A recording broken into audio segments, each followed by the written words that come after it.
मखसूस नशिस्तों के हवाले से चीफ इलेक्शन कमिश्नर की ज़ेर सदारत आज इंतहाई अहम और फैसला कुन इजलास होगा।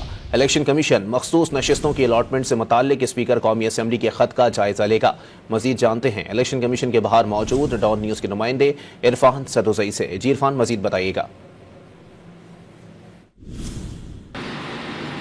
जी, मखसूस नशिस्तों के हवाले से इलेक्शन कमीशन में आज इंतहाई अहम इजलास होना है, जिसकी सदारत चीफ इलेक्शन कमिश्नर करेंगे और इसमें जो चारों मेंबरान हैं, इसके अलावा इलेक्शन कमीशन के कानूनी और आइनी माहिरीन शामिल होंगे।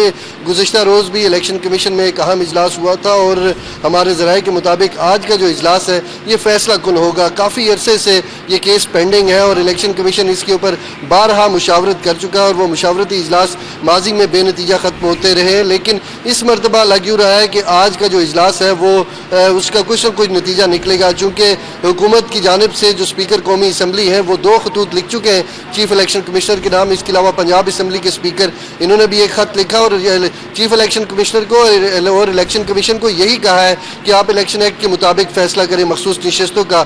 दूसरी जानिब जो KPK के स्पीकर हैं उन्होंने जो चीफ इलेक्शन कमिश्नर को खत लिखा उसमें यही कहा कि आप जो सुप्रीम कोर्ट का फैसला है 12 जुलाई का, जिसमें सुप्रीम कोर्ट ने कहा था कि ये नशिस्तें जो है वो पाकिस्तान तहरीक इंसाफ की हैं, इन्हें नोटिफाई किया जाए, तो वो एक जानिब जो पाकिस्तान तहरीक इंसाफ के हवाले से KPK के स्पीकर की जानिब से खत है, दूसरी जानिब स्पीकर कौमी असम्बली और स्पीकर पंजाब असम्बली की जानिब से खतूत है। इनके ऊपर गौर किया जाएगा और कभी इम्कान यही है कि इलेक्शन कमीशन आज फैसला करेगा। दूसरी जानिब कौमी असम्बली का भी इजलास बुलाया गया है, सेनेट का भी इजलास बुलाया गया है और हमारे ज़राए के मुताबिक 26वीं आईनी तरमीम का बिल पेश किया जाना और उसके लिए नंबर्स पूरे करने हैं। 224 जो अरकान हैं उनकी हिमायत चाहिए कौमी असम्बली में और अभी तक मौलाना फजलुर रहमान इस चीज़ के ऊपर राजी नहीं हुए वोट देने के हवाले से और लग यूँ ही रहा है कि इलेक्शन कमीशन का जो फैसला है वो फैसला कुन होगा। अगर इलेक्शन कमीशन ये नशिस्तें हुकूमती जो जमातें उनको देता है तो हुकूमत बआसानी ये नंबर पूरे कर लेगी और अगर ये बिल फिर कौमी असम्बली या सेनेट में टेबल होता है तो बआसानी इसको पास कर लिया जाएगा। जी।